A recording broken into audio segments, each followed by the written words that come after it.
Svetlana Ceca Veličković, koja je kasnije postala jedna od najpoznatijih pjevačica na Balkanu, započela je svoju muzičku karijeru pod budnim okom roditelja.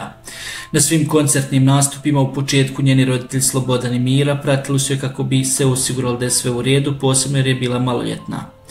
Zahvaljujući prijateljstvu s novinarom Ekremom Milićem, Ceca imala priliku nastupati i u inostranstvu.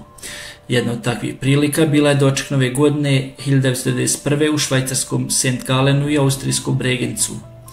Tada za honorar od 40.000 franaka Ceca je nastupala u dvije diskoteke koje su bile udaljene 30 minuta vožnje.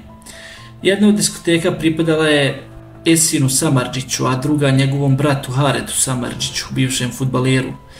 Noć 31. decembra 1991. godine bila je prijelomna iz više razloga.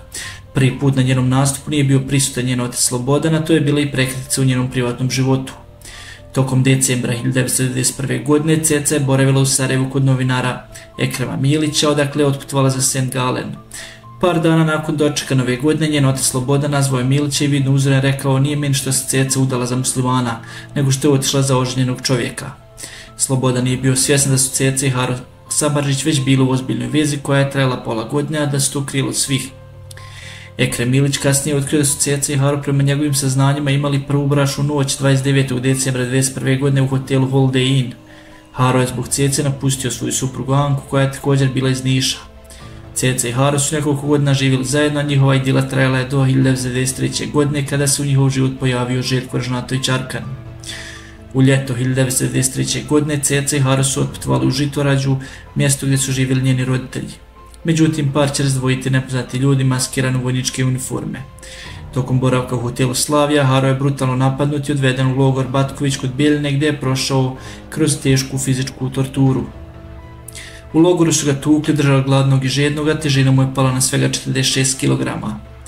Jednog jutra dok je bio u logoru pojavila se Ceca. S njom nije bilo komunikacije, ali u tom trenutku njegov život doživio preokret.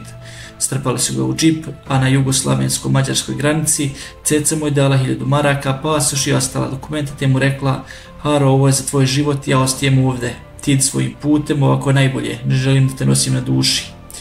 Njihove životne puteve rastavili su nepoznati ljudi i dramatične okolnosti, a Haro je kasnije priznao da se nerado prisjeća tog vremena jer su traume koje je preživio ostavile duboke ožiljke. Nakon tog perioda Ceca nastavila svoj put ka Slavi, a ubrzo će u njen život ući Željko Ražnatović Arkan, s kojim će započeti novu fazu svoje karijere i privatnog života.